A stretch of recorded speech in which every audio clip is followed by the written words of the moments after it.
Hello guys, welcome to our channel. నేను మీ అంకిత్ తేజ. ప్రస్తుతం మనతో పాటు సీనియర్ జర్నలిస్ట్ ఇమ్మంది రామారావు గారు. నమస్తే సార్. నమస్తే. మొత్తానికి వైఎస్ఆర్సీపీ మాజీ నాయకుడు వల్లభనేని వంశీ అరెస్ట్ అయ్యారని కూడా చెప్తున్నారు.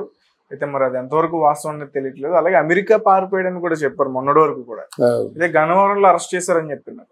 సో దాని గురించి ఇక దీంట్లో ఇది విశేషం కాదు. 2-3 రోజుల నుంచి అదే పనిగా వార్తలు వస్తున్నాయి. దీని గురించి వల్లభనేని వంశీని క్యాచ్ చేయడం కోసం 3 టీములు అవిశ్రాంతంగా పోరాటం చేస్తున్నాయి.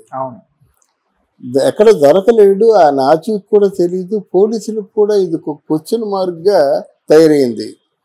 ఇందాక చెప్పాను నేను ఏంటంటే, వాళ్ళకి మనసులో ఉండాలి కానీ పోలీసులకి పాతాళ లోకంలో దాక్కున్నా తీసి అరెస్ట్ చేయగలరు.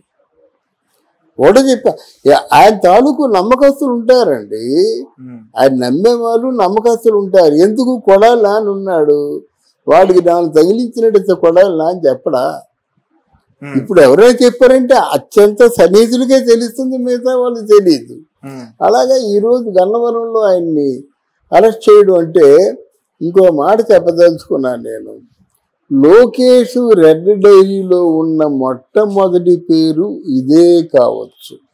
వంశీ ఇదే ప్రస్తావన తీసుకొచ్చాడు లోకేష్. నేను మర్చిపోలేని చెప్పి ఆ రోజే చంద్రబాబు నాయుడు ఉక్కిరి బిక్కిరైపోయి ఏడ్చాడు. ఆ రోజే భువనేశ్వరి దేవి ఒక గుండె చివుక్కుమనే సత్యం పలికింది. ఒరే, ఈ చేత్తో మీరు అన్నం తిన్నారా? అంత పెద్ద మాట అనడానికి నూరు ఎలా వచ్చింది అన్నది. దాంతో మొత్తం ఆంధ్రదేశం అంతా తిరగబడేది మాట. ఆ రోజు లోకేష్ అన్నాడు, నేను గుర్తుంచుకుంటా అని ఆ రోజే అన్నాడు. బహుశా ఇది మొదటి అంటే కొన్ని జరుగుతున్నప్పుడు కూడా ఆయన ప్రధానమైనటువంటి శత్రువు తన తల్లి తాలూ క్యారెక్టర్ని అసాసినేషన్ చేసిన వాడిని అరెస్ట్ చేయడంతో తన తాలూకు ఆత్మ అంటే ఆ గుండె బంట చల్లారుతుంది. అందువల్ల ఇదేమవుతుంది, మనకి ప్రజాస్వామ్యంలో కొంచెమైనా విలువలు ఉన్నాయి అనేటువంటి మనకు తెలుస్తుంది. ఇప్పుడు ఈ కేసు కూడా 5 సంవత్సరాలు అలా పోస్ట్ పోన్ వెళ్ళిపోతూ ఉన్నట్టు ప్రయోజనం ఏమిటి? వీడిని చూసి ఇంకొకడు, వీడిని చూసి ఇంకొకడు. ఇప్పుడు అసెంబ్లీలో మాట్లాడమని చెప్పండి, అవతల పార్టీ కూడా రాసుకుంటాడు రెడ్ బుక్లో. అంతే కదా. దానికి ఏదో ఒక పనిష్మెంట్ ఇవ్వడం, వాళ్ళకి ఏదో శిక్ష వేయడం, ఆ కథ అక్కడితో ముసిపోవాలి. వీళ్ళ గురించి ఊరికే లా అండ్ ఆర్డర్స్ పనిచేస్తుంటే ప్రజా జీవితంలో ప్రజా సమస్యలని ఎవరు పట్టించుకుంటారు? ఒక పక్క డ్రగ్స్, ఒక పక్క గంజాయి, ఒక పక్క డూప్లికేట్ తాగుడు తాగేసి ఎన్ని హత్యలు జరుగుతున్నాయి, ఎన్ని దారుణాలు జరుగుతున్నాయి, ఎన్ని దాడులు జరుగుతున్నాయి. కనుక ఇది కొంచెం వెసులుబాటు కలుగుతుంది మన పరిపాలనలో ఆంధ్రప్రదేశ్లో. అయితే అంటే వంశీ గారిని అరెస్ట్ చేసిన తర్వాత మిగతా నాయకులు కూడా కొంచెం జాగ్రత్తగా ఉంటారు అనుకోవచ్చా? మిగతా నాయకులు ఏంటండి, అందరికీ అనకూడదు కానీ గుండె జారిపోతుందండి. మిగతా నాయకులు ఇందులో ఎవరు మిగలరు. రోజే మిగులుతుందని మీ ఉద్దేశమా? గుడివాడ అమర్నాథ్ మిగులుతాడని మీ ఉద్దేశమా? లేకపోతే బొత్స సత్యనారాయణ మిగులుతాడని మీ ఉద్దేశమా? ఎవడు మిగులుతాడు? కొడాలి నాని, అనిల్ కుమార్ యాదవ్, పేర్ని నాని. ఇది తప్పకుండా చేసుకోవాల్సిందే. ఏదో మిగిలితే ఏదో జరిగితే విడుదల రజని కొంతవరకు వెసులుబాటు ఉండొచ్చు. ఎందుకంటే ఆవిడ తాలూకు నిజాయితీని కొంత నిరూపించుకోవడానికి ఎవరెవరి దగ్గరైతే ఎంతెంత డబ్బు తీసుకుందో ఆ డబ్బుని తిరిగి ఏ ప్లేస్ నీకు ఇస్తానని చెప్పిందో ఆ ప్లేస్లో డబ్బు వాపస్ చేసింది. అది రికార్డెడ్గా ఉంది. అందువలన కొంచెం వెసులుబాటు.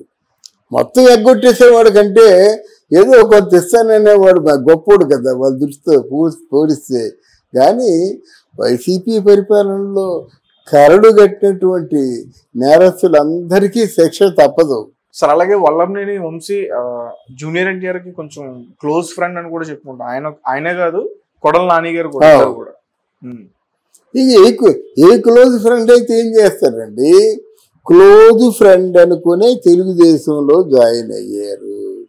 మరి ఆ క్లోజ్ ఫ్రెండ్ అనుకునే తెలుగుదేశంలో ఎందుకు కంటిన్యూ అవ్వలేదు? రొట్టె ముక్కలకు ఆశపడి వైఎస్ఆర్ కాంగ్రెస్ పార్టీకి ఎందుకు వచ్చారు? ఏదో స్వార్థంతోనే కదా. మన ఈ వల్లభనేని వంశీ కబ్జా చేసింది తక్కువ, కొడాలి నాని వ్యాపారాలు తక్కువ, మరి ఇవన్నీ పెంచుకోవడానికి వచ్చారు.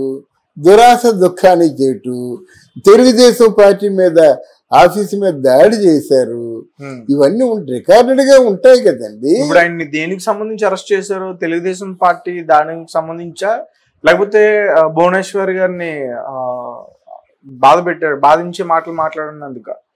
ఏంటి క్యారెక్టర్? ముందు తెలుగుదేశం పార్టీ ఆఫీసుల మీద దుండగులు పంపించి పూర్తిగా ధ్వంసం చేయడం ఒక కారణం అండి. రెండవది ఏంటంటే అసభ్యకర అన్పార్లమెంటరీ లాంగ్వేజ్ యూజ్ చేసి ఒక ప్రధాన